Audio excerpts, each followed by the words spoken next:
Assalamualaikum warahmatullahi wabarakatuh.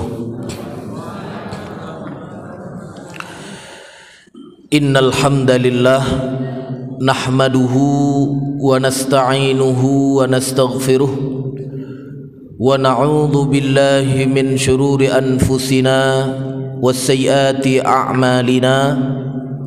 Man yahdihillahu fala mudhillalah wa man yudlil fala hadiyalah. Asyhadu an la ilaha illallah wahdahu la syarikalah wa asyhadu anna Muhammadan abduhu wa rasuluh. Allahumma fassalli wa sallim ala hadzal nabiyyil karim wa ala alihi wa ashabihi wa man da'a bi da'watihi wa man ittaba'a sunnatahu ila yaumiddin, amma ba'du.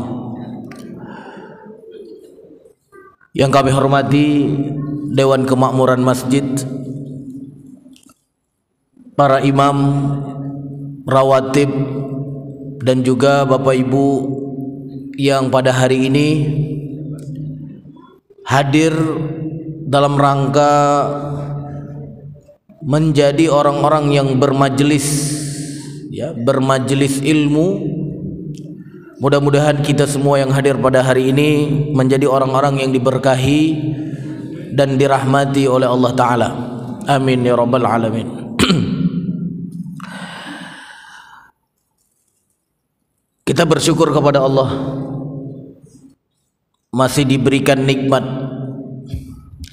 begitu banyak nikmat yang Allah telah berikan kepada kita. Cuma kalau kita lihat di antara nikmat-nikmat yang paling berharga itu apa? Nikmat iman, Masya Allah. Saya setuju, nikmat iman yang paling berharga. Dan orang yang diberikan nikmat itu, nikmat iman itu ternyata bukan mayoritas, ya. Di dunia banyaknya orang yang tidak beriman, ya. Kemudian kalau kita lihat nikmat yang juga tidak kalah besar yang diberikan hari ini kepada kita apa, Pak? Kalau sehat banyak orang lain di luar juga sehat, ya kan? Banyak tadi di jalan saya lihat banyak malah bisa loncat-loncat kan. Berarti kalau loncat-loncat lebih sehat daripada bapak kan. Benar gak Bu? Ya, orang diberi sehat banyak, memang nikmat, tapi tak prioritas, ya. Apa nikmat prioritas kedua Bu? Nikmat amal soleh namanya, ya, nikmat amal soleh. Dan saat ini kita sedang beramal soleh. Gak ada ikhtilaf di antara para ulama, majlis ilmu itu adalah amal soleh, gak ada, ya. Dan sebenarnya dengan dua nikmat itu sudah cukup, Pak. Sudah cukup Bu, iman dan amal soleh. Makanya kalau kita lihat di dalam surat Al-Asr itu kan, apa kata Allah? Wal asr innal insana lafi khusr. Demi masa, kata Allah, sesungguhnya manusia itu dalam keadaan merugi. Jadi semua manusia itu pada prinsipnya merugi mereka, semuanya. Baru datang pengecualian, ya. Kalimat illa itu istisna kan, kalimat pengecualian. Siapa? Illal ladzina amanu. Habis itu apa? Wa amilus sholihat. Jadi enggak disebutkan illal ladzi, ya, yang sehat, yang kuat, enggak kan? Tapi disebut yang pertama illal ladzina amanu. Dan semua kita alhamdulillah masih menjadi orang yang beriman pada hari ini. Wa amilus sholihat. Dan kita juga saat ini sedang beramal soleh. Mudah-mudahan semua kita diberikan nikmat iman dan amal soleh sampai akhir hayat kita, Pak, ya. Taib, Bapak Ibu yang dirahmati Allah, tema kita hari ini adalah menggapai keteguhan di zaman fitnah. Ya. Apa itu zaman fitnah? Zaman fitnah itu masa atau waktu yang penuh dengan cobaan. Ya. Dan zaman fitnah itu bukan sekarang sebenarnya, tapi jauh-jauh sebelum kita hidup sudah masuk zaman fitnah itu. Bahkan Imam Ahmad, ya, ketika beliau dipenjara, ya, oleh khalifah ketika itu, yang khalifah sudah terpengaruh pikiran siapa? Pikiran orang-orang Mu'tazilah, yang sampai khalifah pun mengakui Al-Quran itu sebagai makhluk. Maka Imam Ahmad ketika itu mengatakan, ya, kita hidup di zaman fitnah, kata gitu. Jadi sudah lama, Pak. Ya, jadi kita ini kalau banyak cobaan, banyak macam orang, nah ini sebenarnya sudah bukan sudah bukan bahan baru lagi, ya. Artinya apa? Kita sudah semakin parah fitnahnya, ya.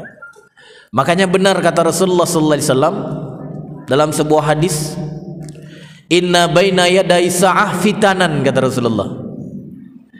Jadi ketika kiamat semakin dekat, itu banyak fitnah-fitnah. Fitanan itu berarti jamak dari kata fitnah, kan? Jamak dari kata fitnah, fitan. Jadi kata Rasulullah, inna baina yaday sa'ah, ketika sudah benar-benar dekat dengan kiamat itu, bahkan sampai digambarkan, ya, dengan apa namanya? Dengan yadai, ya, artinya sudah benar-benar dekat. Fitanan, sampai disebutkan kemudian oleh Rasulullah, yusbihur rajul mu'minan.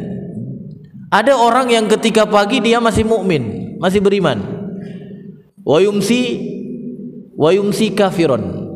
Dan kemudian sebaliknya, yumsi mu'minan wa yusbihu kafiron. Ya, jadi sampai segitunya, Pak. Jadi ketika sudah benar-benar dekat dengan kiamat itu, orang banyak yang kena cobaan. Sampai ketika pagi mukmin, sorenya kafir. Alhamdulillah kita pagi ini masih mukmin. Hati-hati, sore nanti berubah pula. Hati-hati. Bisa enggak? Bisa. Orang Rasulullah sudah katakan, yusbihu mu'minan, berpagi dalam keadaan mukmin, bersore, yumsi, bersore dalam keadaan kafir. Habis itu kebalikannya, yumsi, bersore dalam keadaan mukmin, wa yusbihu, besok paginya dia sudah menjadi kafir. Di antara sebabnya disebutkan oleh Rasulullah di hadis itu apa? Yabi'u, ya, dinahu bi'aradin minad dunya. Di antara sebabnya apa? Orang tersebut menjual agamanya dengan dunia.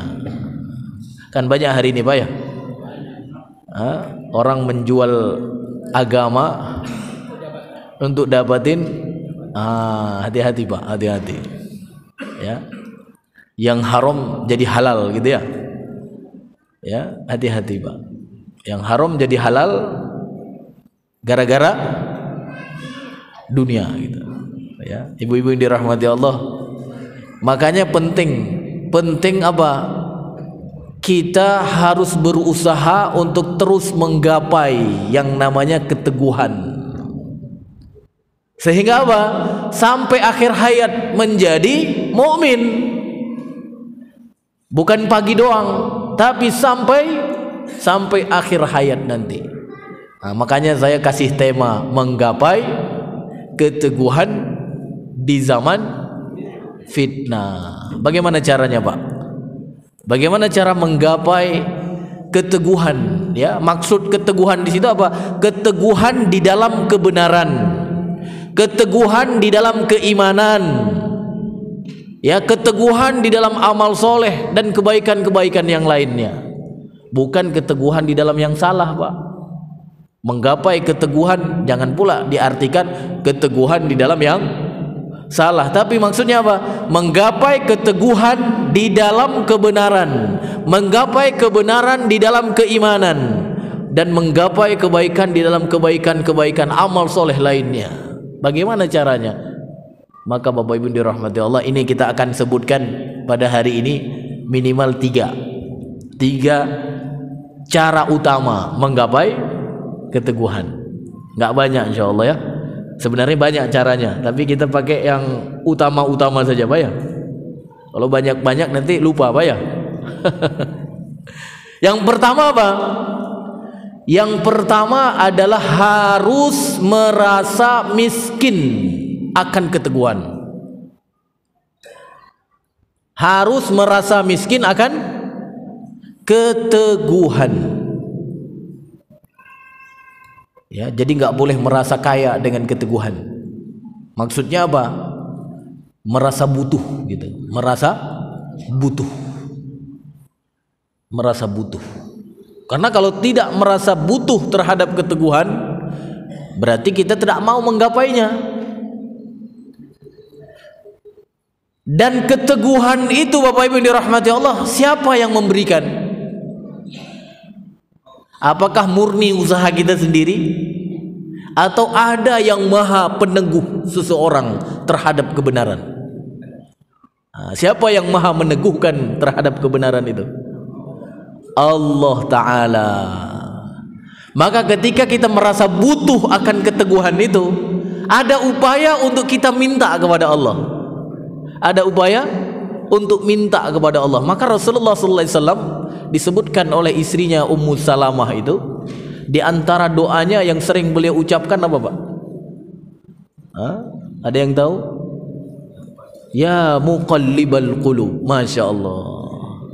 Ya muqallibal qulub. Jadi istrinya Ummu Salamah menceritakan, di antara doa yang sering diucapkan oleh Rasulullah berulang-ulang adalah ya muqallibal qulub. Ya muqallibal qulub. Wahai yang maha membolak-balikkan hati. Siapa yang tadi pagi mengucapkan doa ini di antara ibu-ibu? Karena ibu-ibu lebih ramai nih. Siapa Bu? Yang tadi pagi setelah sholat subuh, karena kan awal hari itu kan pagi tadi kan. Dari setelah sholat subuh tadi, atau dari waktu azan subuh sampai sekarang, siapa yang mengatakan ya muqallibal qulub, Tsabbit qalbi ala dinik? Siapa yang mengatakan itu? Ada? Tunjuk tangan aja nggak apa-apa Bu. Banyak apa sedikit? Setiap sujud terakhir pasti baca itu. Kenapa harus yang terakhir? Kenapa harus yang terakhir? Ya, Masya Allah. Ternyata tidak banyak. Kalau bapak-bapak gimana? Insya Allah ya. Ya muqallibal qulub. Kenapa Bapak ucapkan itu? Karena merasa butuh akan keteguhan. Tsabbit qalbi ala dinik. Teguhkan hatiku di dalam agamamu. Apalagi ada hadis kan, di mana Rasulullah mengatakan inna quluba bani Adam kullaha baina isba'in min asabi' rahman kan? Ka qalbin wahid. Jadi kata Rasulullah sallallahu alaihi wasallam, sesungguhnya hati-hati Bani Adam itu, inna quluba Bani Adam kullaha baina isba'in min asabi' rahman, kata Rasulullah, ka qalbin wahid. Jadi setiap hati Bani Adam itu, anak cucu Adam ya, setiap hati mereka itu di antara dua jemarinya Allah Ta'ala, seperti hati yang satu. Yuqallibuhu kaifa yasha, yusarrifuhu kaifa yasha. Allah Subhanahu wa taala membolak-balikkan, mengarahkan sesuka hati Allah Taala, sesuka Allah Subhanahu wa taala. Cuma jangan tanya, kok kalau begitu Allah punya jari ya? Allah punya? Kan kata Rasulullah tadi, setiap hati Bani Adam itu di antara dua jemari Allah Ta'ala. Jangan pula nanti bapak ibu tanya, bagaimana jarinya Allah Ustaz? Ini nggak perlu ditanya, ya kan? Jangan bapak gambarkan, jangan ibu gambarkan, oh kalau begitu jari Allah seperti jari saya ya. Ya, bisa bolak-balik, jangan.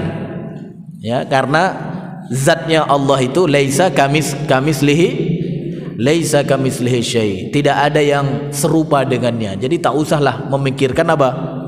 Memikirkan zatnya Allah. Kalau Allah sudah disebutkan oleh Rasulullah punya jari, ya sudah, imani saja. Gak usah tanya tentang zatnya Allah. Itu kesimpulan para ulama ahlu sunnah. Tapi tanyalah tentang apa? Ciptaan Allah, ya. Ciptaan Allah boleh ditanya. Bagaimana Allah menciptakan manusia, bagaimana Allah menciptakan gunung, bagaimana Allah menciptakan langit, ya kan? Berapa hari Allah menciptakan bumi, berapa hari Allah menciptakan? Nah, itu boleh kita tanya. Apakah bumi bulat ataukah bumi datar? Tanya saja, ya kan? Tapi jangan nanya apa? Tentang zatnya Allah. Imani saja. Jadi setiap hati Bani Adam, manusia semuanya, karena kita semua kan cucu Adam kan? Setiap hati-hati kita semua ini di antara dua jemarinya Allah. Yusarrifuhu kaifa yasha. Dia mengarahkan kemana yang dia suka. Makanya penting kita membaca doa ya muqallibal qulub, tsabbit qalbi ala dinik. Habis itu ya musarrifal qulub, wahai yang maha mencondongkan. Sarrif qalbi ala ta'atik. Jadi dua kan? Kalau yang pertama tsabbit, kalau yang kedua sarrif. Ibu-ibu sudah hafal semua yang hadir di sini? Karena cobaan ke depan itu semakin banyak, Bu. Hari ini aja kita sudah pusing dengan cobaan kan? Ke depan itu lebih banyak lagi. Nah, dua doa ini minimal harus dihafal nih. Ya, yang pertama ya muqallibal qulub, tsabbit qalbi ala dinik. Yang kedua ya musarrifal qulub, sarrif qalbi ala ta'atik. Apa artinya? Kalau yang pertama, wahai yang maha membolak-balikkan hati, teguhkan hatiku di dalam agamamu. Yang kedua apa? Ya musarrifal qulub, wahai yang maha mencondongkan hati. Ya, yang maha mencondongkan hati. Sarrif qalbi ala ta'atik, condongkan hatiku kepada ketaatan. Hafal Bu ya? Kalau bapak-bapak pasti sudah hafal, nggak perlu dites lagi bapak-bapak. Maya, coba diulang bareng-bareng ibu-ibu. 1, 2, 3.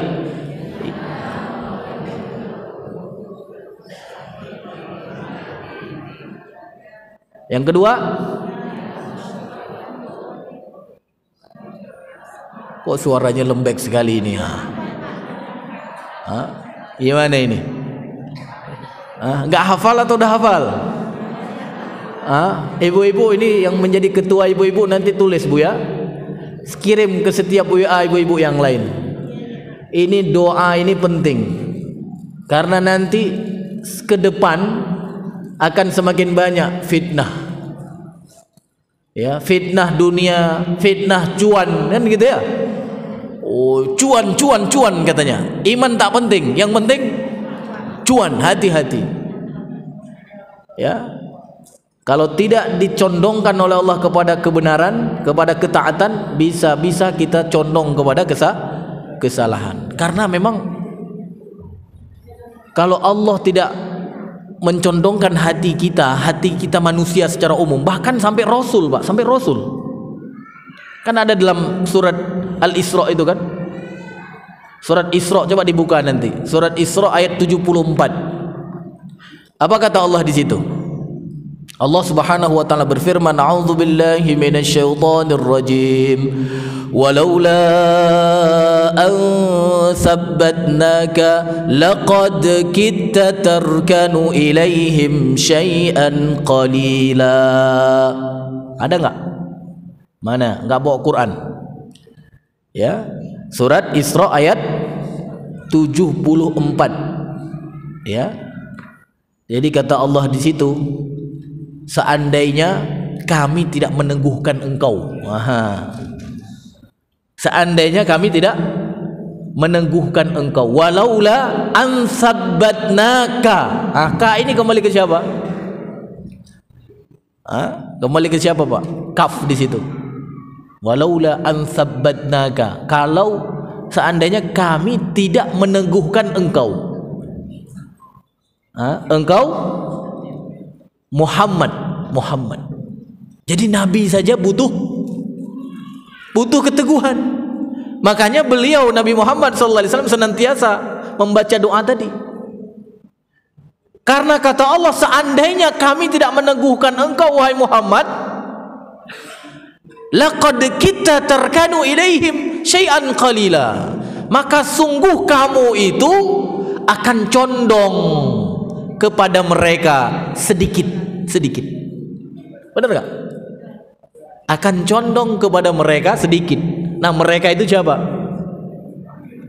Mereka itu kafir, musuh Allah. Nah, kalau kita hari ini kira-kira condongnya sedikit apa banyak, Pak? Masya Allah. Musibah enggak itu? Jadi sedikit saja sebenarnya nggak boleh gitu. Sedikit saja nggak boleh. Makanya kata Allah, kalau kami tidak meneguhkan engkau akan condong kepada mereka sedikit gitu loh. Artinya apa? Sedikit pun Rasulullah tidak condong pada mereka, sedikit pun tidak gitu. Karena ketika Nabi Muhammad SAW dakwah, itu musuh Allah di Mekah ketika itu, orang-orang musyrik yang tidak mau menerima dakwah Nabi Muhammad, senantiasa apa? Menggombosi dakwah Nabi Muhammad. Bahkan bukan dengan kata-kata saja, sampai mereka ya dengan sikap kan, ya. Terakhir itu dengan sikap. Pertama diplomasi juga mereka, Pak. Makanya sampai ketika diminta langsung gitu kan, wahai Muhammad, kamu jangan dakwah, kamu jangan merubah apa yang sudah menjadi kebiasaan di Mekah. Kami sudah punya sistem, kami sudah punya cara hidup. Karena orang jahiliyah juga punya sistem, punya cara hidup, Pak, punya ikatan. Oh enggak, Rasulullah tidak mau. Karena nggak berhasil ketika ngajak langsung, mereka tak berhenti, Pak, diplomasi mereka. Datang kepada pelindung Rasul ketika itu ya. Siapa yang melindungi Rasul dari kalangan keluarganya? Pamannya Abu Thalib kan gitu ya. Karena kakeknya sudah meninggal, diasuhlah beliau oleh pamannya. Datang mereka ke rumah pamannya Abu Thalib. Ya. Minta pada ponakanmu itu, jangan lanjutkan dakwah, jangan lanjutkan buat kerusakan. Karena mereka menganggap Nabi Muhammad itu pemecah belah keluarga yang ada di Mekah kan. Ada satu keluarga anaknya beriman, ibunya belum, ya. Ada bapaknya sudah beriman, anaknya belum. Ada yang anaknya sudah beriman, bapaknya belum. Nah, menurut mereka Nabi Muhammad itu sebagai penyebab apa? Perpecahan. Minta mereka ke paman Nabi, katakan kepada ponakanmu itu, hentikan aktivitasnya. Nah, sama seperti kita, Pak ya. Kalau nggak berhasil langsung diplomasi, Pak ya. Nah, cari kelemahannya kan gitu kan. Pamannya bilang, Pak, kepada Nabi Muhammad ketika itu, kepada ponakannya, ya, hentikan, jangan lagi melanjutkan. Karena orang-orang ya Mekah ketika itu nggak mau engkau melanjutkan ya dakwahnya. Ada kalimat yang terkenal yang keluar dari mulut Nabi, Pak ya, ketika diminta oleh pamannya untuk menghentikan dakwah. Apa kalimat yang terkenal itu, Pak, di dalam sejarah Islam? Apa kalimat yang keluar dari mulut Nabi Muhammad ketika diminta oleh pamannya atas permintaan orang-orang Quraisy tadi untuk menghentikan dakwahnya? Apa kata Nabi Muhammad? Lupa, Pak ya. Wajar, masih manusia. Karena manusia itu makanul khata' wan nisyan, kan gitu kan, Pak ya? Manusia itu tempat salah dan lupa. Kalau tidak lupa berarti saya pulang hari ini, takut saya ya. karena sudah jadi malaikat semua, Pak ya. Coba lihat apa yang dikatakan oleh Nabi Muhammad. Seandainya mereka meletakkan matahari di tangan kananku. Pernah dengar kalimat itu kan? Iya, baru ingat ya. Tadi lupa gitu. Dan kalau dia meletakkan apa? Bulan di tangan kiriku, tidak akan kutinggalkan dakwah ini, Pak. Masya Allah. Kenapa beliau mengatakan mereka letakkan matahari, mereka letakkan bulan? Kenapa, Pak? Ya, kenapa?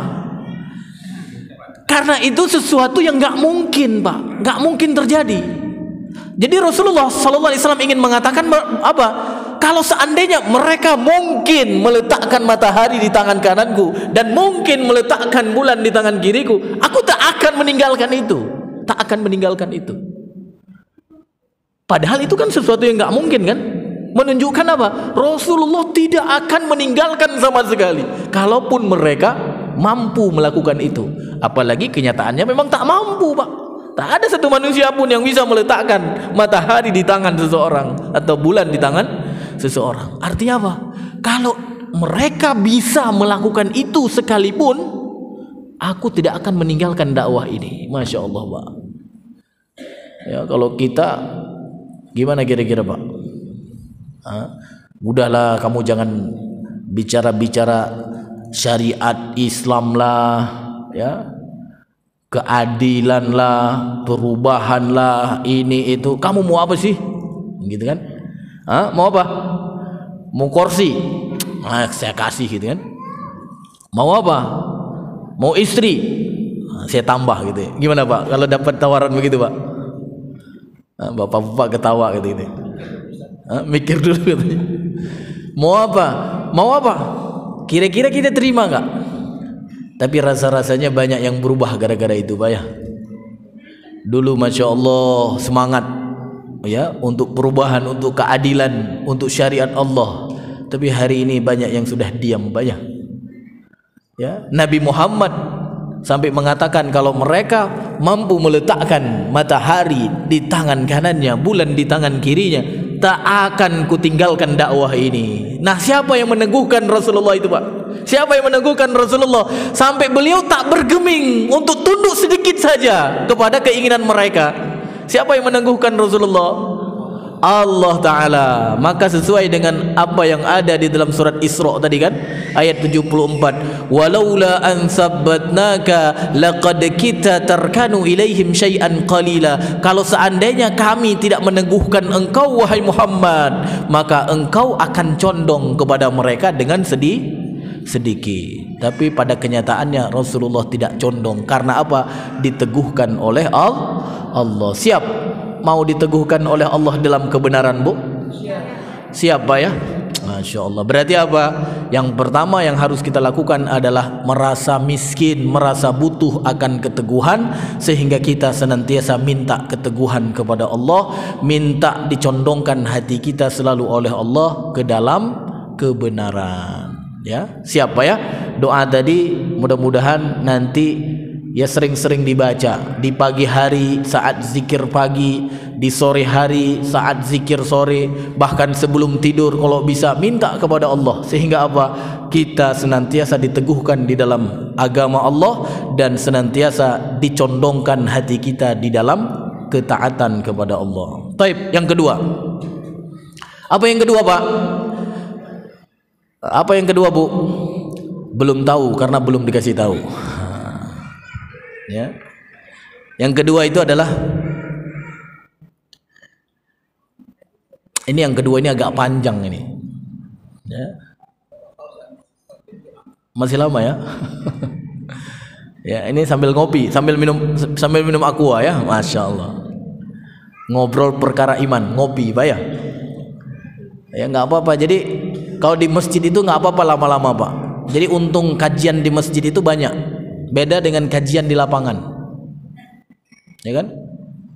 Di antara keuntungan ngaji di masjid disebutkan di dalam sebuah hadis itu kan, ma ijtama'a qaumun fi baitin min buyutillah yatluna kitaballah wa yatadarasunahu bainahum illa nazalat alaihimus sakinah wa ghasyathumur rahmah ya wa hafathumul malaikah wa dzakarahumullahu fiman indahu ya atau kama qala Rasulullah sallallahu alaihi wasallam. Jadi di antara keuntungan atau kelebihan orang yang mengaji di masjid itu disebutkan oleh Rasulullah di hadis ini, tidaklah berkumpul satu kelompok manusia ya jumlah manusia seperti kita ini kan sudah kelompok kan, yang mereka membaca ayat-ayat Allah seperti kita tadi ada ayat Allah yang kita bacakan kan, wa yatadarasunahu bainahum, dan mereka saling mempelajari, ada yang menjelaskan ada yang mendengar. Nanti kalau ada yang dengar nggak paham tanya, yatadarasunahu bainahum.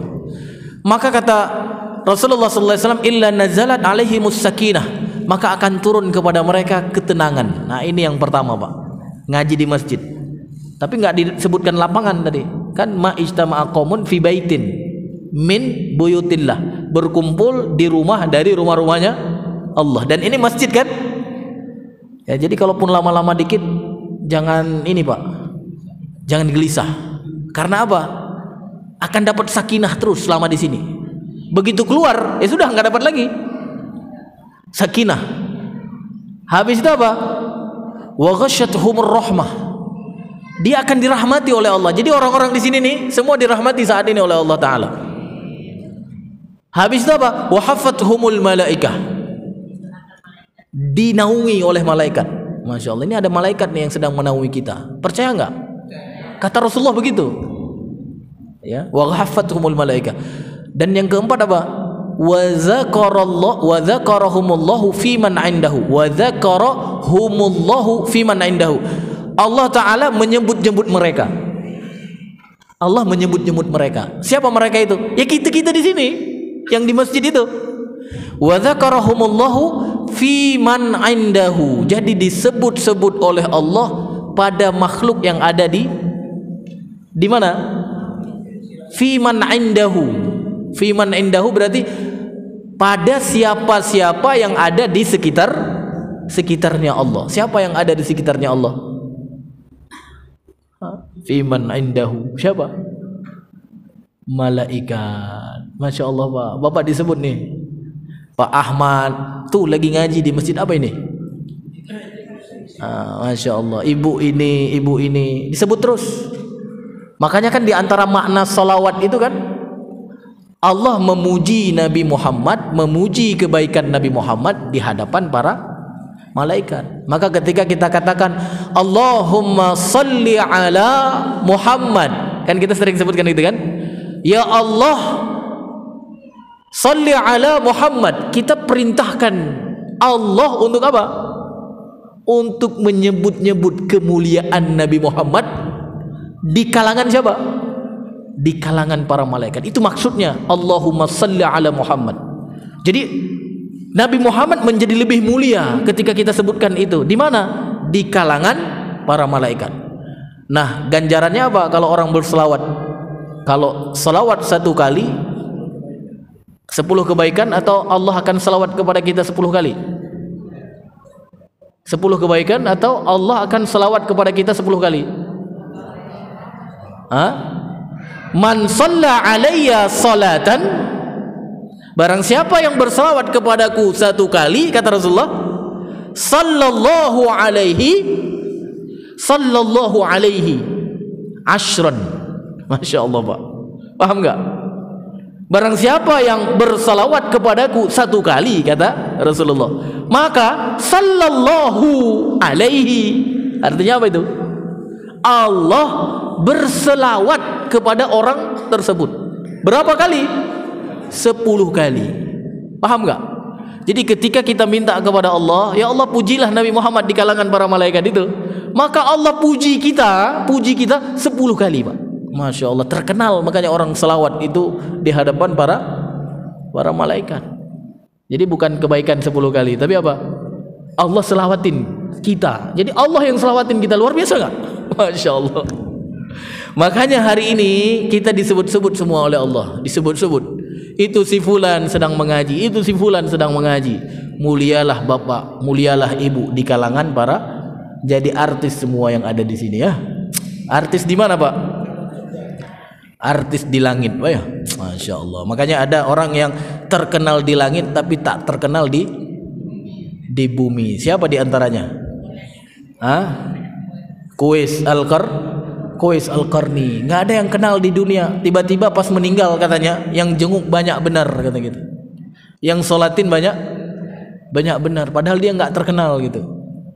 Kalau sekarang orang terkenal banyak yang sholatin biasa kan. Tapi orang nggak ada yang kenal. Tiba-tiba pas meninggal jadi heboh gitu ya. Nah, itu diantaranya Qais Al-Qarni itu. Terkenal di kalangan para malaikat. Bisa malaikat yang sholatin Pak. Masya Allah Pak ya. Dahsyat nggak? Mau lama-lama apa mau cepat-cepat pulang nih? Cepat pulang Ustaz karena banyak di rumah kerjaan. Ya nggak apa-apa. Taib, yang kedua ya. Yang kedua itu menyempurnakan iman dan beramal soleh. Menyempurnakan iman dan amal soleh. Coba buka surat Ibrahim ayat 27 ya. Surat Ibrahim ayat 27. Apa kata Allah? Allah Subhanahu wa taala berfirman, A'udzu billahi minasy syaithanir rajim. Yuthabbitu Allahu alladhina amanu minkum. Oh bukan itu. Itu surat ya lain ya. Ketemu surat Ibrahim ayat 27. Yuthabbitu Allahu alladhina amanu bil qawli tsabit fil hayatid dunya wa fil akhirah. Benar gak? Wa yudhillu Allahu adh-dhalimin wa yaf'alu Allahu ma yasha. Udah ya? Apa artinya? Allah meneguhkan orang yang beriman dengan apa? Dengan ucapan keteguhan. Di mana? Di dunia dan di hari akhirat. Dan Allah akan menyesatkan siapa? Orang-orang yang zalim. Dan Allah melakukan apa yang Dia kehendaki.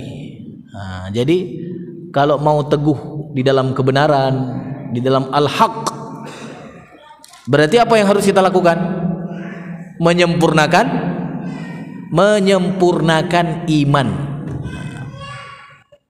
Karena Allah menjanjikan loh Pak. Bahkan langsung disebutkan yuthabbitu.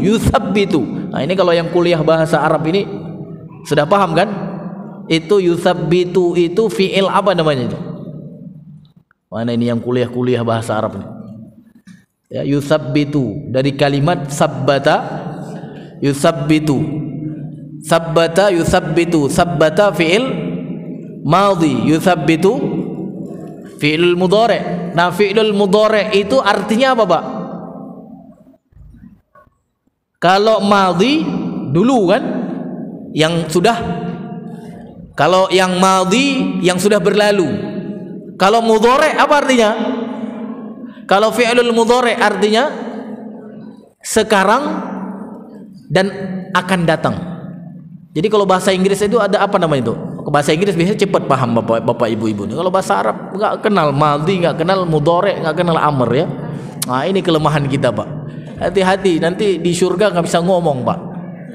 Karena di surga itu kata Rasulullah pakai bahasa Arab Pak, nggak pakai bahasa Inggris Bu. Hati-hati ibu-ibu yang nggak bisa bahasa Arab. Nanti nggak ngomong-ngomong, bener nggak? Ya kan bahasanya bahasa Arab. Kalau nggak bisa bahasa Arab gimana? Masya Allah. Bonus katanya ya, bonus. Orang yang masuk surga pasti bisa bahasa Arab. Tapi tenang, ibu-ibu bisa juga kok. Cuma belum sempurna. Sama seperti saya. Ibu-ibu bisa, saya bisa sedikit-sedikit. Buktinya apa? Ya, ibu bisa mengatakan misalnya Allahu akbar kabira walhamdulillahi katsira wa subhanallahi bukrata wa asila, atau yang pakai Allahumma ba'id baini wa baina khataayaya kama ba'adta bainal masyriqi wal maghrib. Itu kan bahasa Arab kan? Bahasa Arab. Jadi nanti kalau ada yang nanya, kamu muslim? Iya. Kamu bisa bahasa Arab enggak? Bisa. Coba ngomong. Langsung ibu bacakan Allahu akbar kabira walhamdulillahi katsira subhanallahi bukrata wa asila. Oh iya, kamu bisa bahasa Arab ya? Ya. Apa artinya? Wallahu alam. Yang penting aku waktu kecil disuruh hafal begitu ya. Tapi mudah-mudahan sekarang sudah tahulah dikit-dikit, Pak ya. Jangan pula dulu hafal, sekarang hafal juga tak paham maknanya, Pak ya. Mudah-mudahan pengajian-pengajian ini memberi motivasi untuk kita yang meningkatkan apa? Derajat di hadapan Allah, ya. Jadi yusabbitu, kita kembali ya. Yusabbitu itu fi'lul mudhari'. Artinya itu berlaku sekarang dan akan datang. Itu fi'lul mudhari'. Ya, kalau yang berlaku sekarang dan akan datang dalam kaidah bahasa Inggris apa? Continuous tense. Kalau past tense yang sudah lampau. Madhi berarti fi'lul madhi yang sudah lampau. Fi'lul mudhari' yang sekarang dan akan datang. Jadi Allah di sini menggunakan fi'lul madhi atau fi'lul mudhari'? Yuthabbitullah. Artinya Allah meneguhkan sekarang dan akan datang. Masya Allah. Meneguhkan sekarang dan akan datang. Kita hidup hari ini kan, beriman kan, akan datang ada yang tahu nggak bagaimana nasib kita? Mau nggak kita diteguhkan di dalam kebenaran? Nah ini ayatnya nih. Allah akan teguhkan sekarang dan akan teguhkan di masa yang akan datang. Kapan masa yang akan datang itu? Mulai besok akan datang bukan? Besok akan datang. Lusa kalau masih hidup akan datang. 10 tahun lagi kalau masih hidup akan datang. Kapan lagi akan datang itu? Maka disebutkan di dalam ayat ini fid dunya wal akhirah. Fid dunya, kalau kita masih hidup 10 tahun yang akan datang, fid dunya. Pokoknya sebelum kita sakaratul maut, sebelum nafas kita keluar, sebelum kita dimasukkan ke dalam kubur kita, itu masih fid dunya. Tapi ketika seseorang sudah dimasukkan ke dalam kubur, masih di dunia atau sudah akhirat? Dunia apa akhirat? Dunia akhirat. Kok ragu-ragu?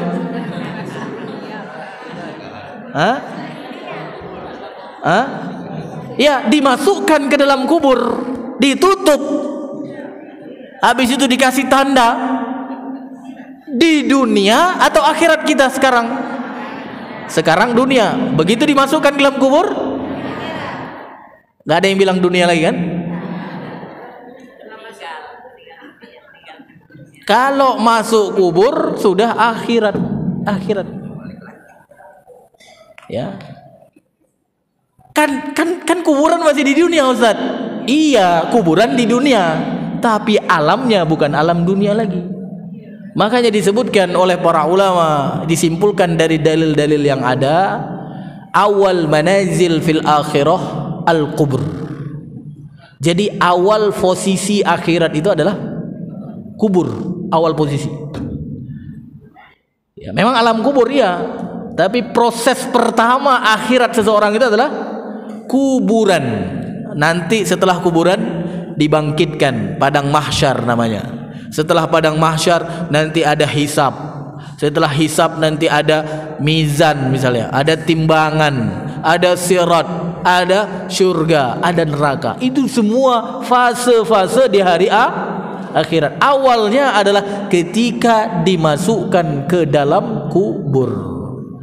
Nah, mau nggak ketika di dalam kubur kita masih teguh dengan kebenaran?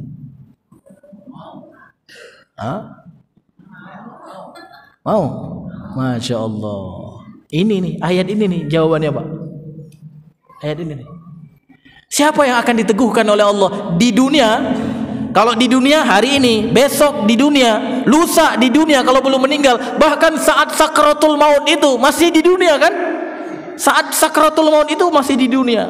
Siapa yang bisa menjamin saat sakratul maut itu dia mampu mengucapkan kalimat La ilaha illallah? Siapa yang bisa menjamin itu? Karena orang yang mengatakan kalimat La ilaha illallah di akhir hayatnya, kalimat yang terakhir yang keluar itu adalah kalimat La ilaha illallah. Apa ganjarannya, Pak? Surga, surga. Kita semua mau itu kan? Cuma pertanyaannya, berapa banyak orang hari ini yang mampu mengucapkan kalimat itu di akhir hidupnya? Berapa banyak, Pak?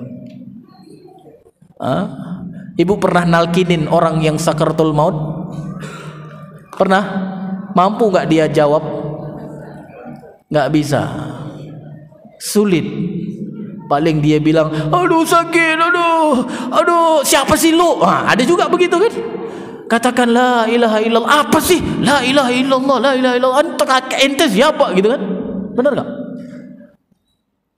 Kenapa, Pak? Kenapa dia nggak mampu mengucapkan kalimat itu? Bahkan saya pernah baca sebuah artikel yang ditulis ya, menceritakan tentang pekerjaan seorang yang mentalkinkan orang di saat sakratul maut di rumah sakit. Pernah baca kan? Berapa persen kata dia sedikit sekali orang yang mampu mengucapkan kalimat itu, sedikit sekali. Padahal ada yang nalkinin kan? Padahal ada yang nalkinin, ada yang ngajarin kan? Talkin artinya ngajarin kan? Bagaimana kalau nggak ada yang ngajarin? Kan ada juga yang nggak ngajarin kan? Apalagi seperti COVID kemarin ya, ada orang sakratul maut malah orang kabur gitu kan? Benar nggak? Harusnya kan kalau kita sebagai muslim itu ada orang yang mau mati, kita deketin kan? Kita deketin, kita katakan wahai saudaraku, katakan la ilaha illallah untuk menyelamatkan dia. Karena di saat itu terjadi pertarungan antara apa? Antara hak dan yang batil. Setan ingin menyesatkan manusia di saat akhirnya. Makanya manusia itu tergantung dengan akhir, Pak. Tergantung dengan akhir. Kalau akhirnya baik, walaupun sebelumnya jahat, beruntung dia. Ada juga orang yang akhirnya buruk, sebelumnya dianggap manusia orang baik. Makanya itu terjadi pertarungan. Makanya kita dianjurkan. Rasulullah mengatakan, "Laqinu mautakum." Talkinkan orang yang sakaratul maut itu. Talkinkan dia. Talkinkan orang yang sakaratul maut itu sehingga membantu dia. Maka Nabi Muhammad sampai juga mentalkinkan pamannya kan? Siapa namanya? Abu Thalib. Talkinkan dia. Padahal waktu itu dia belum menjadi muslim. Ini menunjukkan apa? Boleh juga talkinin orang-orang kafir sekalipun. Talkinin dia. Siapa tahu pas terakhir itu dia pula mau, ya kan? Selamat dia. Cuma kalau Fir'aun, malaikat bukan malah nalkinin, Pak. Karena malaikat marah sama Fir'aun ya. Malah mau dimasukin apa, Pak? Debu laut itu kan? Ya. Kan dia mau beriman juga, Pak. Mau beriman juga. Cuma disumpel sama malaikat. Makanya kalau jahat jangan jahat-jahat banget, Pak. Nanti ada teman kita pas kita mau bilang la ilaha illallah disumpul pula sama teman kita gitu. Karena udah marah banget ya. Tapi secara umum kita diperintahkan. Abu Thalib walaupun ditalkinin oleh Rasulullah, walaupun yang talkinin Rasulullah yang talkinin, Pak, tak mampu mengatakan itu.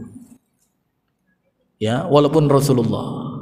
Jadi kalau ibu nalkinin orang dan orang itu nggak mau, nggak usah sedih amat.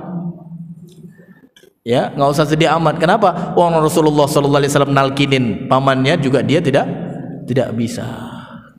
Karena pada dasarnya yang meneguhkan itu Allah Subhanallah. Bahkan ada cerita seorang ulama hadis namanya Abu Zur'ah Ar-Razi namanya. Coba nanti kalau yang sekarang kan gampang kan? Kalau ada hadis-hadis yang disampaikan untuk mengetahui hadis ini benar, hadis ini palsu, hadis ini salah, cerita ini benar, cerita ini salah, kan gampang sekarang ya. Kalau zaman dulu kita gampang dikibulin kan. Ini hadis Nabi katanya. Pokoknya kita kalau udah hadis Nabi semuanya percaya kan. Ternyata hadis siapa? Hadis Abu Lahab gitu ya. Ya kan hadis itu artinya perkataan, perbuatan dan apa yang diiyakan atau takrir kan, ya kan? Tahunya ya hadisnya Abdullah bin Ubay bin Salul misalnya ya. Jadi ada Abu Zur'ah Ar-Razi, Pak, diceritakan di dalam kitab para ulama. Seorang ulama hadis. Beliau itu ketika didatengin oleh kawan-kawannya di saat sakratul maut, teman-temannya malu untuk mentalkinkan. Malu. Kenapa malu? Karena Abu Zur'ah Ar-Razi ini ulama besar. Mungkin ibaratnya kalau kita apa namanya? Mengajari orang besar, apa istilah kita itu? Ngajarin ustadz gitu. Gimana? Biasanya apa kata-katanya? Apa? Kalau ada jeruk makan jeruk apa lagi itu biasanya? Ngajarin apa? Ngajarin ikan berenang gitu kan? Masa ngajarin ikan berenang gitu ya? Malu mereka, malu. Akhirnya apa, Pak? Akhirnya mereka ngobrol. Karena dia ulama hadis, diajak ngobrol tentang sanad hadis. Sanad hadis. Ngobrol-ngobrol tentang sanad hadis. Dan hadis yang diobrolin apa? Hadis yang tadi kita sempat singgung tadi. Barang siapa yang di akhir kalimatnya yang keluar itu adalah kalimat la ilaha illallah, maka masuk surga. Jadi dibacakan sama teman-temannya. Si fulan ngomong an. Kan hadis itu kan ada dari kan? Habis itu teman yang lain bilang lagi an. Yang lain juga ngomong gitu. Nah, seorang ulama hadis kan tahu kan kalau ada yang kurang kan, ada yang nggak disebutin. Maka kemudian beliau membenarkan apa yang diucapkan oleh kawan-kawannya. Beliau kemudian membenarkan, bukan begitu, ada yang kurang tuh. Maka beliau sebutkan an. Dari. Barang siapa yang mengatakan kalimat yang terakhir di dunia adalah la ilaha illallah, nggak lanjutin lagi, Pak. Nggak lanjutin lagi. Padahal ada nggak akhir hadisnya? Apa akhir hadisnya? Apa akhir hadisnya tadi? Barang siapa yang kalimat terakhirnya di dunia la ilaha illallah, terakhirnya apa? Terakhirnya masuk surga, dakhalal jannah. Tapi beliau nggak lanjutin, Pak. Sampai barang siapa yang akhir kalimatnya di dunia la ilaha illallah, maka kemudian beliau menghembuskan nafas terakhir. Berarti kalimat yang terakhir di mulut beliau itu apa? Ada yang nalkinin nggak? Ngobrol-ngobrol, Pak. Ngobrol-ngobrol tentang kenapa bisa seperti itu? Kenapa bisa? Karena Allah yang meneguhkan. Jadi walaupun nggak ada yang nalkinin, Pak, bisa kalau Allah sudah meneguhkan. Makanya benar firman Allah dalam surat Ibrahim ayat 27 tadi, yutsabbitullahu alladhina amanu. Allah akan meneguhkan orang-orang yang beriman. Dengan apa diteguhkan? Bil qauli tsabit. Apa itu qaulu tsabit? Qaulu tsabit kata para ulama adalah kalimat thayyibah la ilaha illallah. Di mana? Di dunia dia akan senantiasa dengan kalimat itu. Bahkan sampai saat sakratul maut dia akan dengan kalimat itu. Wa fil akhirah, begitu juga nanti di hari akhirat, di mana di awal mula fase akhirat seseorang, dia kan dimasukkan ke dalam kubur kan? Maka di dalam kubur masih ada enggak soal-soalan? Masih ada enggak fitnah? Masih ada enggak cobaan? Ada. Cobaan dari siapa? Cobaan dari malaikat mungkar nakir. Ditanya nanti, Pak, semua kita nih, kecuali mujahid di jalan Allah. Kalau yang meninggal di jalan Allah gak ditanya lagi sama malaikat. Kata Rasulullah sudah cukup fitnah kilatan pedang gitu kan. Kalau sekarang mungkin fitnah ya tajamnya, cepatnya peluru gitu kan, gak ditanya lagi. Tapi kalau kita ini yang mungkin meninggal di kasur gitu kan, mungkin meninggal di mana gitu kan nggak jelas kan, bukan di medan perang, syahid di medan perang kan, maka semua akan ditanya, Pak. Semua akan ditanya, man rabbuka, siapa Tuhanmu, wa madinuka, apa agamamu, wa man nabiyuka, siapa nabiku. Kalau sekarang bisa nggak? Bisa. Bisa. Tapi nanti yakin nggak bisa? Yakin bisa. Yakin boleh bisa. Yakin boleh bisa. Tapi yang maha meneguhkan itu Allah. Ya, memang Allah tidak sebutkan di situ ya orang-orang yakin gitu, enggak gitu ya. Tapi disebutkan apa? Yang akan diteguhkan orang beriman. Ya. Akan diteguhkan. Walaupun bapak hafal man rabbuka, gampang kan, siapa Tuhanmu? Allah. Rabbi Allah, Rabbi Allah, dia hafal terus.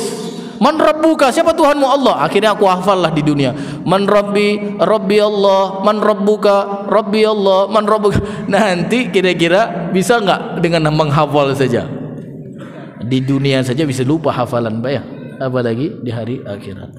Nah, yang dijanjikan oleh Allah bisa menjawab itu siapa? Yang sempurna imannya di dunia apa?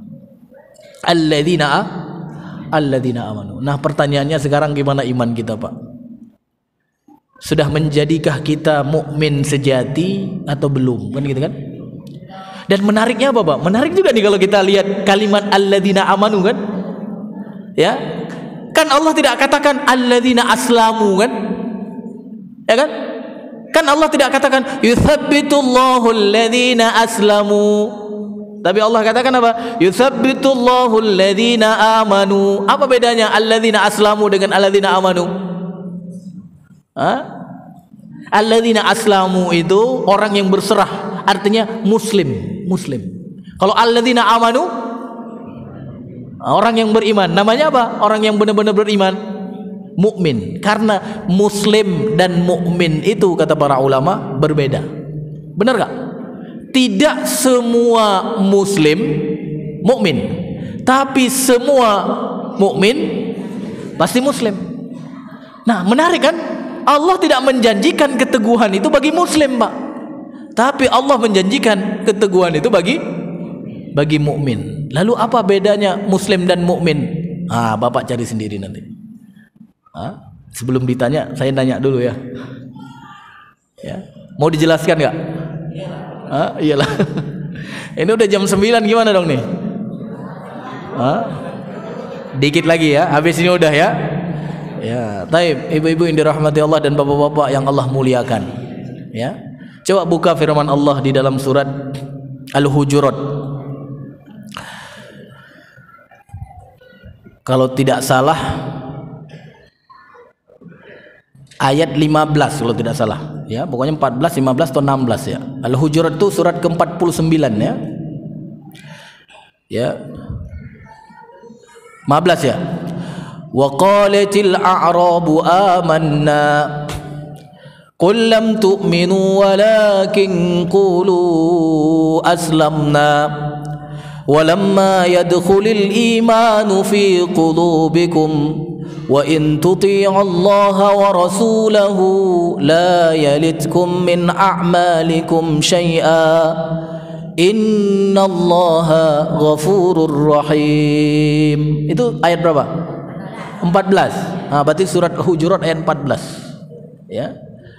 Jadi ketika ada orang-orang Arab Baduy ketika itu datang kepada Rasulullah, dia mengatakan apa? Kami sudah menjadi mukmin, kami sudah menjadi orang yang beriman. Apa kata Allah kepada Nabi Muhammad? Apa kata Allah kepada Nabi Muhammad? Ya Muhammad, katakan kepada mereka, kalian tuh belum beriman, kalian tuh belum menjadi mukmin, kalian itu baru menjadi muslim. Nah, ini diantara ayat yang membedakan antara muslim dan mukmin. Belum lagi nanti kalau kita lihat di dalam hadis Jibril kan, hadis Jibril itu nanti bisa mengindikasikan apakah kita sudah menjadi mukmin atau belum. Di hadis Jibril itu ya, hadis Arba'in yang kedua kalau tidak salah, mungkin semua kita sudah hafal kan, ketika malaikat datang ke majelis Rasulullah. Tapi bukan majelis Rasulullah yang ada di Indonesia, Pak. Karena ada juga kan di Indonesia majelis Rasulullah kan, maksudnya dulu gitu, tempat berkumpulnya Rasulullah dengan para sahabatnya. Kalau sekarang kan ini majelis masjid ini gitu kan. Dulu majelis Rasulullah. Datang seorang malaikat dengan pakaian yang sangat putih, dengan rambut yang sangat rapi. Ya, di akhir hadis nanti disebutkan oleh Rasulullah, dia itu adalah malaikat Jibril. Dia tempelkan kedua lututnya ke lutut Rasulullah, dia letakkan kedua tangannya ke paha Rasulullah, dan kemudian dia menanyakan, "Ya Muhammad, wahai Muhammad, akhbirni anil Islam, kabarkan kepadaku tentang Islam." Maka dijawab oleh Rasulullah, "Al-Islam." Apa al-Islam, Pak? "An tashhada an la ilaha illallah wa anna Muhammad Rasulullah wa tuqimus shalah wa tu'tiyaz zakah wa tasuma Ramadan wa tahajjul bait in istata'ta ilaihi sabila." 5 rukun Islam. Nah, ini munculnya dari sini, Pak. 5 rukun Islam munculnya dari sini. Sekarang tak sempurna Islam seseorang kalau belum sempurna 5 rukun ini. Bahkan kalau dia memenuhi syarat untuk melakukannya, dia tidak lakukan, bisa-bisa gugur keislamannya. Makanya para ulama katakan rukun itu sesuatu yang harus apa, Pak? Harus dilaksanakan. Rukun solat, kalau dalam mazhab Syafi'i ada 13 rukun harus sempurna. Kalau ada 1 rukun saja yang tertinggal di dalam solat, solatnya batal atau sah? Batal. 1 rukun saja. Beda dengan wajibnya solat, sunnahnya solat kan. Rukun tidak boleh tinggal. Nah, Islam itu ada 5. Habis itu apa, Pak? Sadaqta, kata malaikat Jibril itu, benar engkau. Dan kemudian ditanya lagi, "Ya Muhammad, wahai Muhammad, fa akhbirni anil iman." Jadi yang pertama yang kedua iman. Orang Islam namanya Muslim, orang beriman namanya mukmin. Alladzina aslamu muslim, alladzina amanu mukmin. Fa akhbirni anil iman, kabarkan kepadaku tentang iman. Maka Rasulullah mengatakan apa? Al iman. Ayo, siapa ini? Masa nggak tahu rukun iman? Di hadis Jibril belum hafal ya? Al-iman an tu'mina billahi wa malaikatihi wa kutubihi wa rusulihi wal yaumil akhir wa tu'mina bil qadari khairihi wa syarrihi. Ada berapa itu? 6. Sadaqta, kata malaikat Jibril, benar engkau. Jadi Bapak Ibu dirahmati Allah, untuk menjadi mukmin itu gampang sebenarnya. Gampang nggak? Untuk menjadi muslim kan tadi cukup sempurnakan 5 rukun Islam, syahadatin, salat, zakat, puasa, haji bagi yang mampu. Kalau nggak mampu nggak wajib. Zakat juga ada standar kemampuan.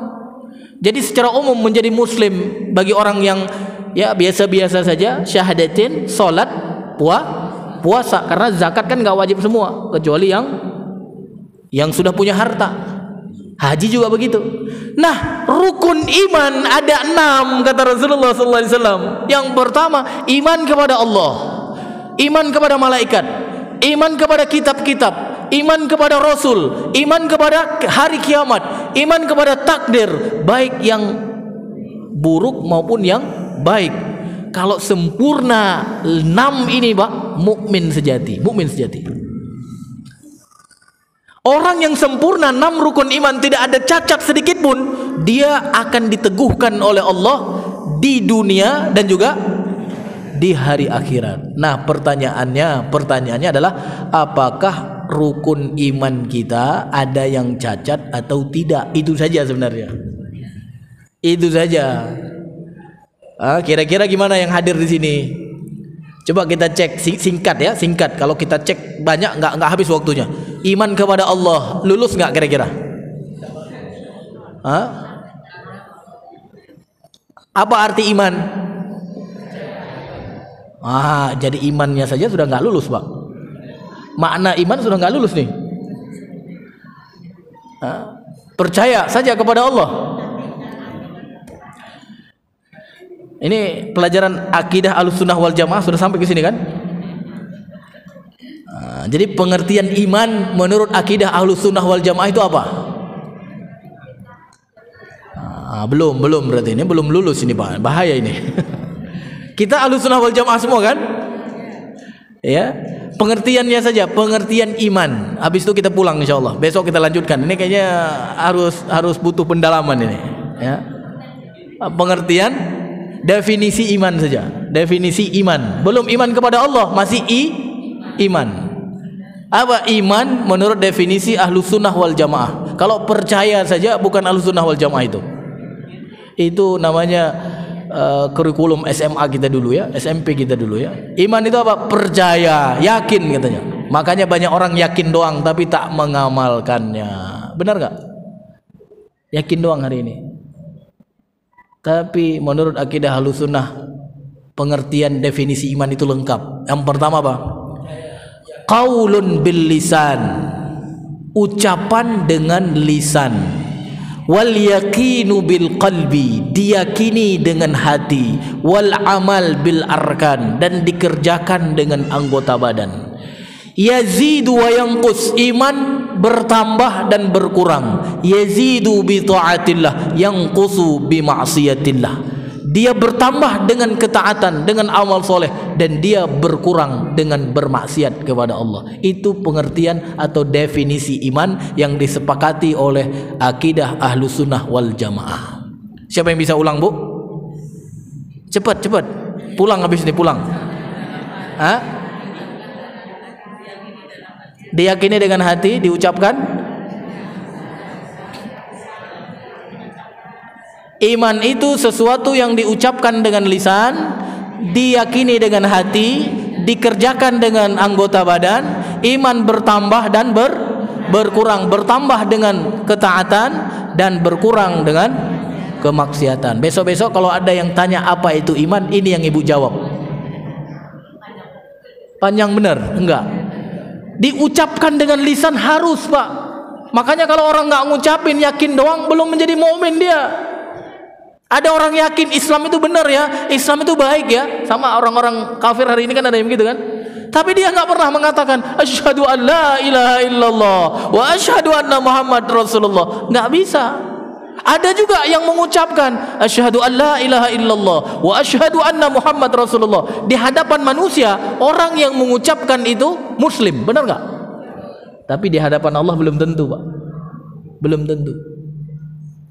Sebelum dia meyakini dengan hatinya, dia disebut sebagai munafik. Benar nggak?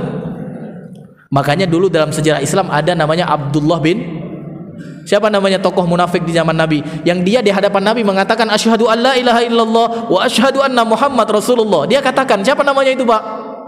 Abdullah bin Ubay bin Salul. Dia ucapkan, tapi hatinya dia ingkari. Siapa yang katakan itu? Nanti diberitahu oleh Allah kepada Nabi Muhammad. Sebelum diberitahu, Nabi Muhammad pun tidak tahu. Sebelum dikasih tahu. Makanya Nabi Muhammad sempat mensolatkan kan?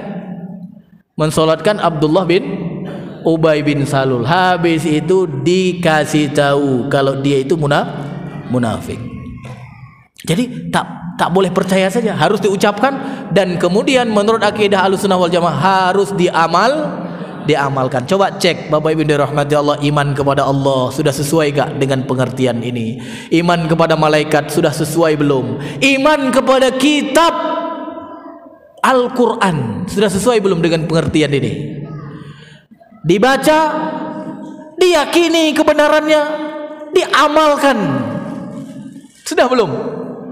Banyak orang yang baca bahkan ragu dengan isinya, benar gak? Inna lillahi wa inna ilaihi raji'un. Taib, ini mungkin yang dapat saya sampaikan.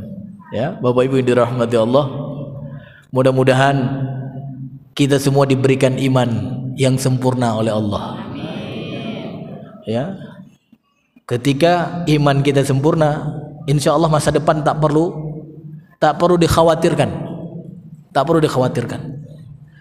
Tapi kalau iman hari ini tidak sempurna, perlu khawatir di masa yang akan datang. Perlu khawatir. Makanya yang perlu ditanamkan kepada anak-anak itu iman. Ya, kalau iman anak-anak sudah mantap, tak perlu khawatir masa depan mereka. Yang perlu ditanamkan di Indonesia apa? Iman. Kalau orang Indonesia sudah mantap imannya, tak perlu khawatir di masa yang akan datang generasi muda di Indonesia, tak perlu, Pak. Tapi saya kira sudah cukup ya. Insyaallah Insyaallah nanti kita lanjutkan ya. Kalau ada apa? Yang ketiga ya. Yang ketiga belum ini ini salah jadi kepanjangan ya. Oh gitu ya, PR. Yang ketiga ini sebenarnya terkait dengan rukun iman yang ketiga. Jadi untuk menggapai keteguhan yang ketiga itu, terimalah kitab Allah dengan sepenuh hati. Kenapa? Orang yang menerima kitab Allah, khususnya kitab yang diturunkan kepada umat Nabi Muhammad adalah Al-Quran. Ketika kita menerima dengan sepenuh hati, Allah yang menjanjikan. Coba buka firman Allah di dalam surat An-Nahl ayat 102. 102. Bahkan kalau kita lihat di sini, sebenarnya ini nasihat juga untuk orang muslim pada umumnya, bukan mukmin saja. Nasihat untuk orang muslim ya secara umum. Apa kata Allah? Allah katakan, "Qul nazzalahu ruhul qudus min rabbika bil haqq liyuthabbital ladzina amanu wa hudaw wa busyra lil muslimin." Ada kan? Surat An-Nahl ayat 102. Kalau kita belum terima Al-Quran dengan sepenuh hati, kita enggak akan diteguhkan oleh Allah. Ini terkait dengan rukun iman yang ketiga tadi. Qul nazzalahu ruhul qudusi min rabbika bil haqq, kata Allah. Katakan wahai Muhammad kepada sahabat-sahabatmu, kepada manusia-manusia, Allah telah menurunkan nazzalahu ruhul qudus. Siapa ruhul qudus? Malaikat Jibril. Malaikat Jibril diperintahkan oleh Allah untuk nurunin Al-Quran dengan benar, bil haq. Makanya nggak boleh ada yang ragu kalau Al-Quran itu telah diturunkan oleh Allah melalui malaikat Jibril. Kalau ragu, sudah tidak jadi muslim sejati, tidak jadi mukmin sejati. Qul nazzalahu ruhul qudus min rabbika bil haqq. Untuk apa Al-Quran itu? Coba lihat di sini. Untuk apa? Yang pertama kata Allah, liyuthabbital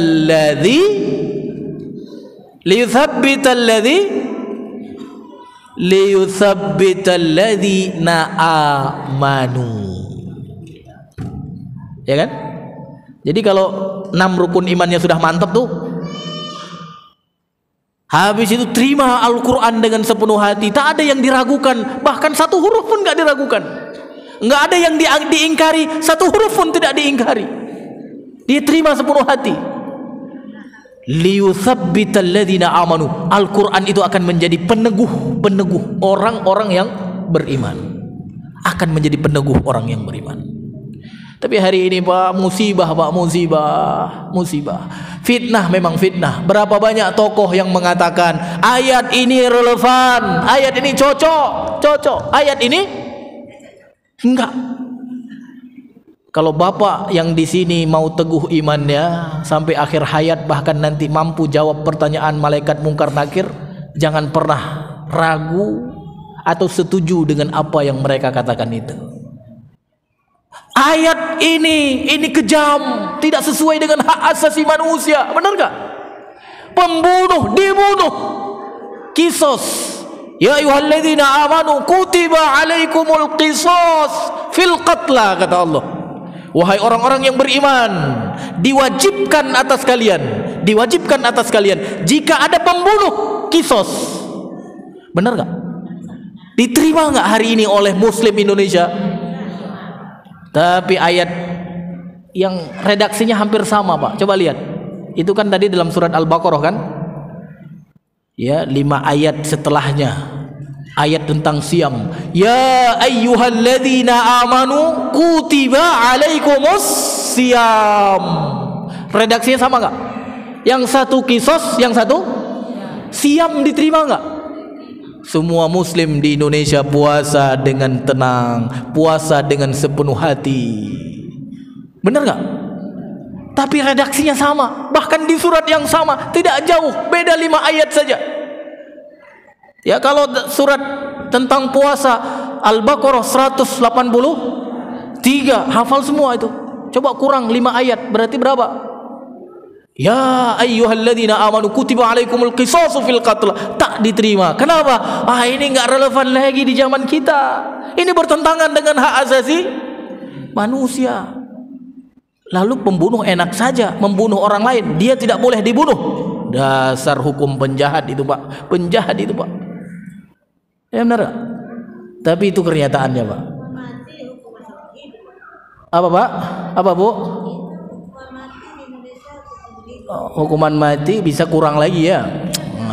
Jadi saya ingin katakan biar kita diteguhkan oleh Allah, karena yang maha meneguhkan itu bukan yang lain, Pak. Yang maha meneguhkan Allah. Maka terima Al-Quran itu dengan sepenuh hati, dari ayat pertama sampai yang terakhir. Walaupun ibu agak berat-berat dikit, yakini saja. Kan sekarang kalau kata feminisme itu ada ayat juga buat ibu-ibu yang nggak cocok, kan? Benar nggak, Bu? Ibu percaya nggak kalau itu nggak cocok? Kata bapak-bapak ketawa, bapak. Ini bapak-bapak untung katanya. Kalau lihat ibu-ibu yang rugi, senang bapak-bapak nih. Berat kan? Percaya nggak? Itu. Tapi jangan. Tapi minimal iman, Pak. Iman dulu. Tapi mereka kan tidak mengimani itu lagi. Ini nggak adil katanya. Ini sudah masuk ke kampus-kampus, Pak. Masuk kampus-kampus Muslim. Bahkan yang mengatakan ini tidak adil, ini nggak cocok, ini nggak relevan, mereka yang ngajarin ilmu agama. Musibah nggak? Kira-kira mereka ini diteguhkan nggak oleh Allah Ta'ala nanti? Saya nggak yakin. Ketika ditalkinkan di saat sakratul mautnya, mampu menjawab. Ketika ditanya oleh malaikat mungkar nakir, mampu menjawab. Saya nggak yakin itu, Pak. Ya, jadi terima, Pak, ya. Walaupun memang kata Allah di dalam surat Al-Furqan itu, dalam surat Al-Furqan ayat 30 itu, ya mungkin ini menjadi apa namanya, satu nasihat. Karena kata Allah mengabadikan apa yang dikatakan oleh Rasulullah Muhammad SAW di dalam surat Al-Furqan ayat 30 itu. Wa qala ar-rasul. Jadi Nabi Muhammad SAW mengadu kepada Allah. Jadi Nabi Muhammad itu nggak pernah mengadu ketika disakiti, nggak, bahkan sampai dilempar berdarah-darah. Ketika ditawarkan oleh malaikat untuk apa? Menimpakan mereka dengan gunung, Rasulullah tidak mau. Rasulullah tidak pernah mengadu kepada Allah, tapi ada satu yang pernah diadu oleh Rasulullah kepada Nabi Muhammad, kepada Allah Ta'ala. Apa itu? Yang ada di dalam surat Furqan ayat 30. Apa kata Allah? Wa qala ar-rasul, ya Rabb, inna qaumi ittakhadhu hadzal Qur'an mahjura. Ini yang diadukan oleh Rasulullah kepada Allah. Ya Rabb, wahai Tuhanku, wahai Rabbku, sesungguhnya umatku menjadikan Al-Quran itu sebagai apa? Mahjura. Ketemu nggak? Surat Furqan ayat 30 ketemu nggak? Apa kata Rasulullah? Sesungguhnya umatku menjadikan Al-Quran sesuatu yang diabaikan. Nah, ini musibah, Pak, musibah. Dan Rasulullah sedih kalau kita mengabaikan Al-Quran. Kita justru memakai yang lain. Hukum pakai punya siapa sekarang? Kalau ada pembunuh pakai punya siapa sekarang hukumnya? Punya Allah, punya yang ada dalam Al-Quran, atau pakai apa, Pak? Punya siapa itu kira-kira? Punya warisan Belanda, Pak, ya? Masya Allah, kita usir Belanda, kita usir Jepang, tapi masih kita pakai warisan hukumnya. Taib, mudah-mudahan yang hadir di sini sehingga kita semua diberikan keteguhan oleh Allah sampai akhir hayat kita. Yang pertama apa? Tanamkan rasa miskin, rasa butuh terhadap keteguhan, sehingga apa? Kita minta senantiasa keteguhan kepada Allah. Yang kedua apa? Sempurnakan iman. Khususnya cek rukun iman yang 6 itu. Adakah sesuatu yang cacat dari rukun iman kita atau Tidak. Dan yang ketiga, terimalah Al-Quran dengan sepenuh hati. Jangan pernah ragu walaupun sedikit. Bahkan persatuan itu pun Pak, persatuan itu kita akan dapatkan jika kita semua Muslim di Indonesia mau kembali ke Al-Quran.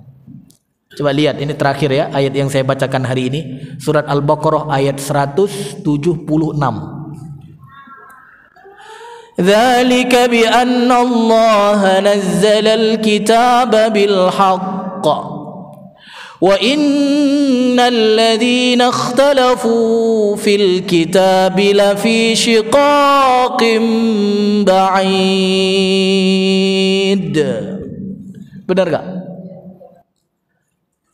Orang-orang yang berselisih dengan kitab, maka mereka itu akan jatuh ke dalam perselisihan yang apa Pak? Yang jauh. Makanya hari ini Muslim di Indonesia semakin bersatu apa semakin berpecah Pak? Kenapa? Karena kita sudah jauh dari kitab. Maka kalau kita mau bersatu sebenarnya gampang saja. Semua apa Pak? Pimpinan ormas Islam khususnya, semua partai-partai Islam kita kumpulkan. Habis itu apa? Semua yang berbeda dengan kitab, apa yang telah kita sepakati, kita kembalikan ke kitab. Gampang nggak? Maka kalau itu terjadi, persatuan akan terwujud. Tapi kalau kita menjauh dari ketentuan kitab itu apa Pak? Apa kata Allah tadi? Apa kata Allah? Perselisihan akan semakin jauh. Dzalika bi anna Allah nazzala al-kitaba bil haqq wa innal ladzina ikhtalafu fil kitab lafi shiqaqin ba'id. Bukan dalam masalah negara saja, termasuk masalah keluarga Bu, masalah keluarga. Pembagian warisan kan sering jadi masalah permusuhan kan, perselisihan kan. Pakai cara yang ada dalam kitab, jangan pakai cara yang lain. Kalau pakai cara yang lain pasti rebutan harta. Tapi kalau pakai yang ada dalam kitab, nanti insya Allah akan tumbuh persaudaraan yang kuat di antara sesama anggota keluarga. Tapi ini yang dapat saya sampaikan. Saya kira sudah cukup ya. 3 penyebab keteguhan kita sudah sampaikan. Mudah-mudahan harapannya kita semua diberikan keteguhan oleh Allah Ta'ala. Di akhir hayat kita mampu mengatakan kalimat La ilaha illallah. Dan nanti di dalam kubur pun kita mampu menjawab pertanyaan-pertanyaan para malaikat mungkar nakir. Karena orang-orang yang mampu menjawab itu, kata Rasulullah SAW, akan diberikan alas tidurnya dari surga, pakaiannya dari surga, bahkan kuburnya itu dibukakan langsung pintunya ke surga. Sehingga apa? Tidurnya kita di kubur nikmat sekali. Karena apa? Pintu surga terbuka. Masya Allah, Masya Allah. Mudah-mudahan Pak ya, mudah-mudahan Bu ya. Taib, saya kira sudah cukup ya. Nggak ada pertanyaan berarti ya. Karena pertanyaannya langsung tadi, langsung di saat kajian ya. Berarti langsung kita tutup atau gimana Pak? Taib, kita memohon sedikit kepada Allah Subhanahu wa taala, kita berdoa kepada Allah. Astaghfirullahaladzim, astaghfirullahaladzim, astaghfirullahaladzim. Hamda yuafi na'amahu wa yukafi'u mazidah. Ya Rabbana lakal hamdu kama yanbaghi li jalali wajhikal karimi wa azimi sultanik. Radina billahi rabba wa bil islami dina wa bi Muhammadin nabiyya wa rasula. Allahumma ighfir lil muslimina wal muslimat wal mu'minina wal mu'minat al ahya'i minhum wal amwat bi rahmatika ya arhamar rahimin. Rabbana hab lana min azwajina wa dhurriyyatina qurrata a'yun waj'alna lil muttaqina imama. Allahumma a'izzal islam wal muslimin wa adhill asyirka wal musyrikin. Ya Rabb, ya muqallibal qulub, wahai yang maha membolak-balikkan hati, sabbit qulubana ala dinik, teguhkanlah hati-hati kami yang hadir pada hari ini ya Allah di dalam agamamu ya Allah. Ya musarrifal qulub, wahai yang maha mencondongkan hati, sarrif qulubana ila ta'atik, condongkan hati kami selalu ke dalam ketaatan kepadamu ya Allah. Ij'ar akhir kalimatana fid dunya la ilaha illallah. Jadikan kalimat yang terakhir nanti keluar di mulut kami di dunia ini adalah kalimat la ilaha illallah. Allahumma rzuqna husnul khatimah wa na'udzubika min su'ul khatimah. Rabbana atina fid dunya hasanah wa fil akhirati hasanah wa qina adzaban nar. Wa akhiru da'wana walhamdulillahi rabbil alamin. Thumma nakhtatim bi doa kafaratul majlis. Subhanakallahumma wa bihamdika asyhadu an la ilaha illa anta astaghfiruka wa atubu ilaik. Wassalamualaikum warahmatullahi wabarakatuh.